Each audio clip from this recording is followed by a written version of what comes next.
Hola, ¿qué tal? Me da mucho gusto saludarles en este Viernes Santo, tener la oportunidad de acercarme con ustedes aquí a través de Juan María Naveja Comunicación, como fue el compromiso el pasado antier, apenas antier, que hubo oportunidad de platicar con ustedes, pues les dije que estamos tratando de exponer algunos temas propios de estos días, particularmente de los días santos, y pues estamos tratando de cumplir con con ese compromiso con quien nos acompaña en Juan María Naveja Comunicación aquí a través de Facebook. Muchísimas gracias por hacer el favor de acompañarnos.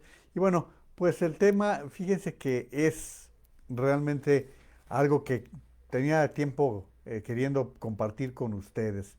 Si ustedes observan qué sucedió desde el primer día de gobierno de Andrés Manuel López Obrador, una constante ha sido ir avanzando en acumular poder y a base de establecer condiciones. Primero nos quedó claro que al tener la mayoría en la Cámara de Diputados y en la Cámara de Senadores, aunque no del todo, porque el Senado afortunadamente no le da para la mayoría absoluta, hemos visto cómo pues, el legislativo prácticamente se le plegó. Al poco tiempo nos dimos cuenta de que el presidente de la Suprema Corte de Justicia de la Nación llegó al cargo precisamente con el apoyo de López Obrador y Arturo Saldívar no tuvo empacho en ir inclusive a Palacio Nacional a saludarlo, llegar de alguna manera a hacer revelaciones en torno a Felipe Calderón, que por cierto Felipe Calderón fue quien lo llevó a la corte, fue en el gobierno de Felipe Calderón cuando se convirtió en ministro de la Suprema Corte de Justicia Arturo Saldívar y bueno, pues no ha tenido empacho en manifestar su simpatía a las posiciones del presidente. Y después empezaron otro tipo de manifestaciones atacando directamente a líderes, más que líderes, a los responsables de órganos autónomos. Y no tuvo ningún problema en levantarle falsos a quien entonces presidía la Comisión Reguladora de Energía. Le levantó falsos, dijo que había incurrido en corrupción, jamás presentó pruebas, simplemente lo bombardeó y empezó a acumular poder en una comisión que para él ha sido importante, como lo hemos visto en lo que ha sucedido con respecto a petróleos mexicanos, a las áreas energéticas, petróleos mexicanos y Comisión Federal de Electricidad.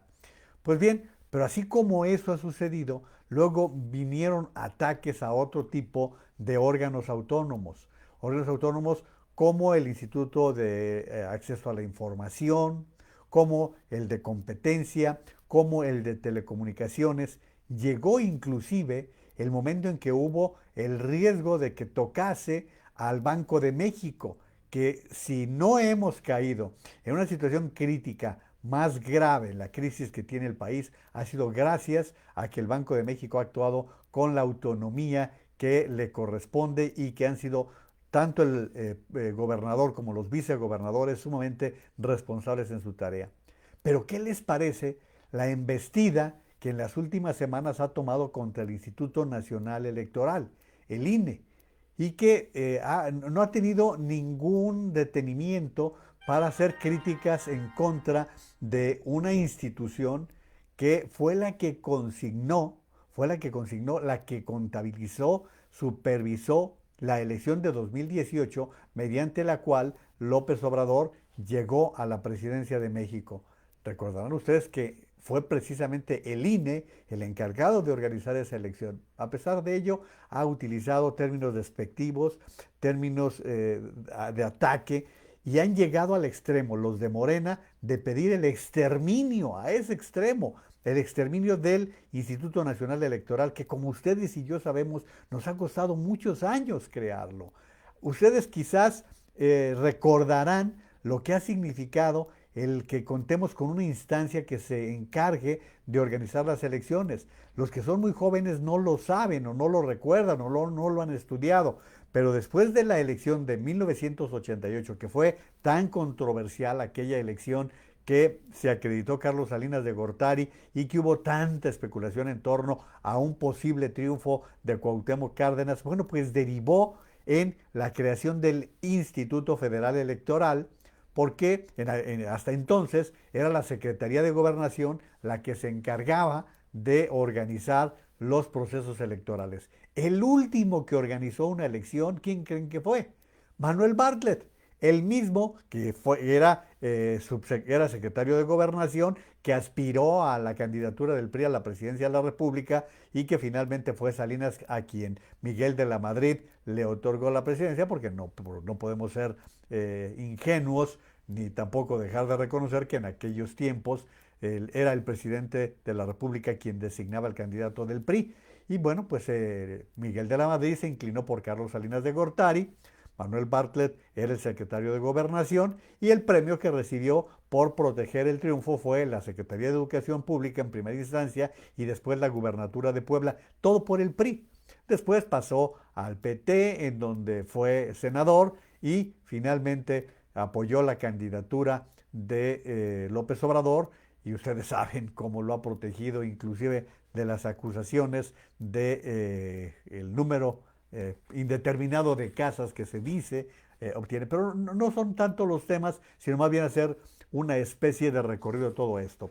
Miren, en los últimos meses, los últimos 3 años, en el mundo se han escrito varios libros vinculados con el autoritarismo, vinculados con la tiranía. Uno de ellos es este que les voy a presentar, que se titula Sobre la tiranía. Sobre la tiranía es de Timothy Snyder, 20 lecciones que aprender del siglo XX, y lo publica Galaxia Gutenberg. Es un libro muy pequeñito, muy fácil de leer y que es uno de los, yo creo que he leído unos 13 libros, 14 libros vinculados con el tema del autoritarismo, de la tiranía. Y esto se viene analizando porque curiosamente lo que estamos viendo ahora es que los autoritarios están llegando por la vía de las elecciones. Están ganando elecciones y luego establecen gobiernos autoritarios. Para fortuna de los Estados Unidos se libraron ya de Donald Trump, pero era precisamente uno de los ejemplares que más exhibían ese autoritarismo. Por supuesto, Jair Bolsonaro en Brasil, en el caso de Polonia, en el caso de China con Modi, perdón, de India con Modi. China no está lejos, pero China no entra en el grado de la democracia porque no es una democracia. Se trata de un gobierno que llega con el partido único, el Partido Comunista, que es el que determina la suerte de la política y los nombramientos en China. Pero en la India sí está Modi como uno de los ejemplares. Y reconocido en el mundo, Andrés Manuel López Obrador está en ese grupo. Y desde luego están aquellos que encabezan Maduro en Venezuela, los Castro, que por mucho tiempo estuvieron gobernando en Cuba, y vino ya el relevo, pero detrás sigue siendo uno de los Castro quien sigue dominando el espectro, la vida política de Cuba y Nicaragua, que decir, con Daniel Ortega. En fin, estos autoritarios, entre muchos otros, han sido motivo de análisis, de reflexión. Y aquí mucha gente empieza a decir, no, están exagerando, no es verdad, López Obrador es un demócrata. Nunca se ha portado como un demócrata. Jamás se ha comportado como un demócrata porque él solo reconoce los triunfos que alcanza. Cuando perdió 2006, que fue pequeña la diferencia, sí, pero en la democracia se gana con un voto. Esas son las condiciones que se tienen en México y quien ganó la elección de 2006 ante pruebas de todo tipo fue Felipe Calderón. 2012, que la perdió con mucho, por mucho, frente a Enrique Peña Nieto, igual la impugnó, se dedicó los 6 años a atacar a Enrique Peña Nieto, ahora no lo toca ni con el pétalo de una rosa. ¿Por qué? Pues porque simple y sencillamente hay un pacto de impunidad entre Peña Nieto y López Obrador. Pero lo que tenemos que fijarnos es en lo que sucede cuando un mandatario llega a una posición tal que quiere convertirla en dominio absoluto y empieza a erosionar aquellas áreas de contrapeso. Y en este caso ya les di la referencia de los órganos ciudadanos. Bueno, quería rescatarles dentro de este libro que les platico de Timothy Snyder, una parte nada más. Yo les recomiendo que si les gusta la lectura, lo vean por allí. Este es del capítulo número 2 que titula Defiende las instituciones y da una sugerencia, dice, son las instituciones las que nos ayudan a conservar la decencia. Ellas también necesitan nuestra ayuda. No hables de nuestras instituciones a menos que las hagas tuyas por el procedimiento de actuar en su nombre. Las instituciones no se protegen a sí mismas, caen una tras otra a menos que cada una de ellas sea defendida desde el principio. De modo que elige una institución que te importe, un tribunal, un periódico, una legislación, un sindicato y ponte de su parte. Vean ustedes lo que acaba de suceder esta semana, la manera tan artera con que se le dejó ir a la empresa Latinus, ¿sí? Por la forma en que han expuesto desde el ámbito informativo Carlos Loret de Mola y desde el ámbito de la comicidad, de la parodia, el payaso broso de Víctor Trujillo, quien lo personifica, y vean cómo su grupo que se dedica a atacar a los medios de comunicación no tuvo ningún empacho en hacerle críticas a una organización y empezaron a atacarla por el lado de quienes forman su consejo de administración, quienes son sus dueños, empezaron a hacer señalamientos.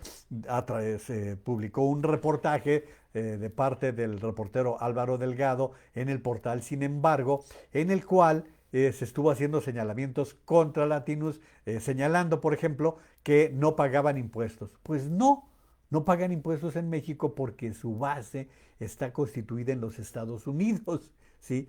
No estamos hablando de una empresa mexicana, estamos hablando de una empresa multinacional con alcances abiertos, ¿sí? Y que tiene una base, efectivamente, una base en donde está registrada y su registro es en los Estados Unidos. Esa fue la gran omisión que tuvo el reportero cuando hizo el señalamiento de que había un amasijo de empresarios vinculados con gobiernos actuales o gobiernos del pasado y en particular a Roberto Madrazo, quien ustedes saben fue gobernador de Tabasco, aspirante del PRI a la presidencia de la República, presidente del PRI, y señalando a la familia de la ex subsecretaria en el tiempos de Fox, Patricia Olamendi, al gobernador de Michoacán a través de su secretario particular, pero todo esto fue desmentido y todo quedó en un señalamiento. Lo paradójico dentro de todo esto es que ese mismo portal donde trabaja Álvaro Delgado también está constituido por empresarios que han tenido un juego, un concurso en la política. Igualito. Total. Pero vean ustedes cómo el golpe ya fue contra la libertad de expresión.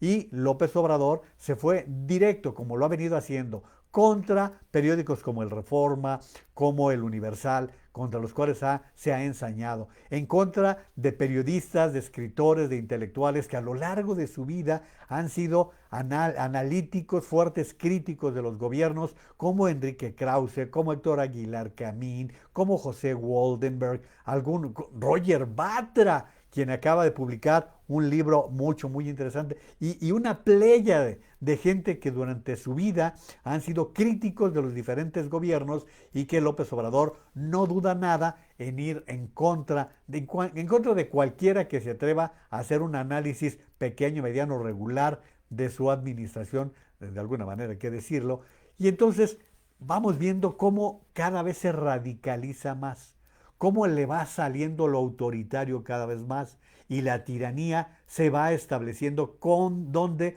busca ganar más poder. Ahora nos dice que quiere desaparecer al INE. Antes nos decía que quería desaparecer al Instituto de Acceso a la Información porque su Secretaría de la Función Pública, que no ha hecho la chamba correctamente, podría hacer ese trabajo. Bueno, pues sigue diciendo Timothy Snyder, tendemos a presuponer que las instituciones se sostendrán automáticamente, incluso frente a los ataques más directos.